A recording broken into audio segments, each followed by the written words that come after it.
Radhe Krishna.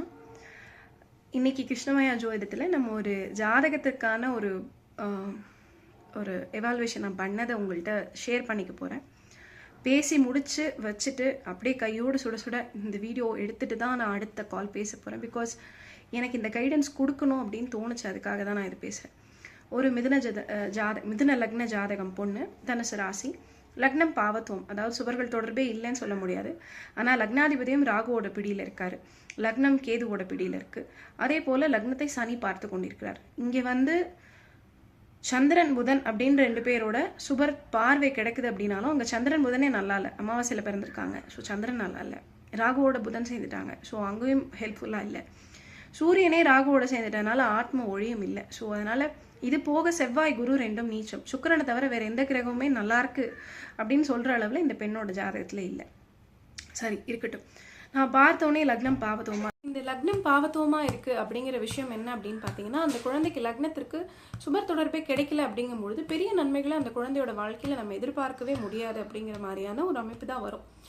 But still நான் அவங்க அம்மா கிட்ட அந்த குழந்தை எதுலெல்லாம் கான்சன்ட்ரேட் பண்ணணும் அப்படிங்கிறத சொல்லிட்டே இருந்தேன். ஆப்வியஸ்லி அந்த குழந்தை பார்த்தீங்கன்னா அம்மா அப்பா பேச்சு கேட்க மாட்டேங்குது, சரியா படிக்க மாட்டேங்கிறா, பாஸ் மார்க் கூட வாங்கலை, அதுக்கே ரொம்ப ஸ்ட்ரகிள் பண்ணணுமா இருக்குது அப்படிங்கிறது எல்லாமே சொன்னாங்க.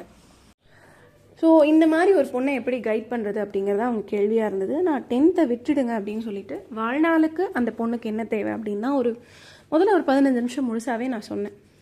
பிகாஸ் இந்த பொண்ணை நீங்கள் இப்போ கைட் பண்ணல அப்படின்னா பின்னாடி அவளோட எடுக்கக்கூடிய முடிவுகளால் தவறாயிடும். செவ்வாய் நீச்சம், 7ஆம் அதிபதி குரு நீச்சம் அப்படிங்கும் பொழுது தவறான ஒரு என்ன சொல்கிறது லைஃப் பார்ட்னரை சூஸ் பண்ணுறது, மல்டிபிள் லவ் அஃபேர்ஸ் வருது. அண்ட் அதனால் அந்த பொண்ணு திருமணத்தின் மேலோ காதல் மேலோ கூட சரியான ஈடுபாடு இல்லாமலோ அல்லது அப்படி சரியாக இருந்தால் தவறான பார்ட்னரை சூஸ் பண்ணிடுறதுங்கிறதோ வந்துடும். இந்த ஜாதகம்லாம் ஒன்றுமே பண்ண முடியாதுன்னு இன்னொரு அஸ்ட்ராலஜர் கீழே போட்டுட்டாங்க அப்படின்னு சொன்னாங்க. நான் சொன்னேன், இது நீங்கள் ஒரு 36 வயசில் கொண்டு கொடுத்துருந்தீங்கன்னா நானும் அதான் ஃபீல் பண்ணியிருப்பேன். பட் இந்த குழந்தைக்கு 16 வயசு தான் ஆகுது. இது இன்னும் மரம் ஆகாத ஒரு இளம் கன்று தான். நீங்கள் வளைக்க முடியும், வளைச்சி நெளிச்சு வளர்த்துட்டோன்னா அந்த மரம் வளர்ந்த அப்புறமும் அதே மாதிரி நெளிவு சுழிவுகளோடு தான் இருக்கும். அப்போது இந்த டைமில் உங்களுக்கு கிடைக்கிற கைடன்ஸ் தான் ரொம்ப முக்கியம் அப்படிங்கிறது. நான் லட்சக்கணக்கில் காசு கட்டிகிட்டு இருக்கேன், படிக்கவே மாட்டேங்கிறா அப்படின்னு அகைன் அவங்க சொல்லிகிட்டே இருக்கும்பொழுது ஆக்சுவலி நான் அவங்கள ஸ்டாப் பண்ணிவிட்டு கொஞ்சம் ஃபோர்ஸ்ஃபுல்லாக சில விஷயங்களை சொல்ல வேண்டியிருந்தது. அவள் உங்களை கேட்கல லட்சக்கணக்கில் போட்டு படிக்க வைங்கன்னு சொல்லிட்டு அவளை நீங்கள் சாதாரண ஸ்கூலில் போட்டிருக்கலாம். இதுதான் இந்த குழந்தையினுடைய லக்னத்தில் இருக்கக்கூடிய பாவத்துவம். நீங்கள் அவளை சந்தோஷமாக வச்சுக்கணும், அப்போ தான் அவங்க கைக்குள்ளே இருப்பா, இல்லைன்னா அவங்க கை மீறி போயிடுவா. அது ஒரு 25 வயசுக்கு மேலே நடந்தது அப்படின்னா உங்களால் அந்த பொண்ணை வளைக்கவே முடியாதுங்கிறத நான் சொல்லிக் கொடுக்க ட்ரை பண்ணிகிட்டு இருக்கேன். பட் இன்றைக்கி என்ன ஆகிடுதுன்னா, ஒருவேளை அந்த அம்மாவோட இடத்துல நான் இருந்திருந்தா, என் குழந்தை அப்படி இருந்திருந்தா நானும் அப்படி தான் நினச்சிருப்பேனோ என்னமோ எனக்கு தெரியல. இப்போது அவங்க கூட அந்த குழந்தைகளோட கூட படிக்கிற பெண்கள் குழந்தைகளோ, ஆண் குழந்தைகள் பெண் குழந்தைகள் எல்லாமேவோ, அல்லது அவர்களோட கூட பிறந்தவர்கள், அந்த தாயுடன் கூட பிறந்தவர்களோட குழந்தைகளோ பெருசாக படிக்கிறாங்க, பெருசாக இருக்காங்க, இவ எதுவுமே பண்ண மாட்டேங்கிறா, நான் நெக்ஸ்ட் அவளை ஸ்கூலுக்கு அனுப்பவே மாட்டேன், ப்ரொஃபஷனல் டிகிரி வீட்லேயே வச்சு என் கண் பார்வையிலே பண்ண போகிறேன் அப்படின்னா அந்த பொண்ணு ஆல்ரெடி கேளிக்கைகள் மேலே விருப்பமாக போயிட்டுருக்கா. அந்த பொண்ணை எதுவுமே நான் ஹெல்ப் பண்ண மாட்டேன் உனக்கு அப்படின்னு சொல்லிட்டு அடைச்சி வைக்க முயற்சி பண்ணும்பொழுது அவள் திமிரிட்டு தான் வெளியில் வருவாள். இந்த பீரியடில் அவளுக்கு ரெண்டு விதமான சந்தோஷம். ஒன்று, நம்ம குழந்தை சந்தோஷமாக இருக்குன்னு பார்த்து நம்மளே சந்தோஷப்படுவோம், அவள் கேட்குறதெல்லாம் வாங்கி கொடுப்போம். சில இடத்துல ஸ்பாயில் கூட பண்ணுவோம், பட் என்னால் வசதி இருக்க முடியுங்கிறனால ஸ்பாயில் பண்ணுவோம். அது லிமிட்ஸோடு இருக்கும், அது ஒரு வகை. இன்னொரு வகை, அந்த பொண்ணு இப்போ இன்ஸ்டாகிராமில் சேட் பண்ணுறாங்க, படிக்காமல் இருக்காங்க, மணிக்கணக்கில் தூங்குறாங்க, பேச்சு கேட்காம இருக்காங்க, இது அந்த பெண் எடுக்கக்கூடிய சந்தோஷங்கிற இன்னொரு கேட்டகரி. இதை பார்த்து அம்மா அப்பா துக்கப்படுறாங்க. இதில் அந்த செகண்ட் கேட்டகரியிலேருந்து ஃபஸ்ட்டு கேட்டகரி கொண்டு வந்துட்டிங்கன்னா அந்த பெண்ணோட வாழ்க்கை ஜெயிச்சிரும் அப்படின்னு நான் பலமுறை சொல்ல ட்ரை பண்ணுறேன்.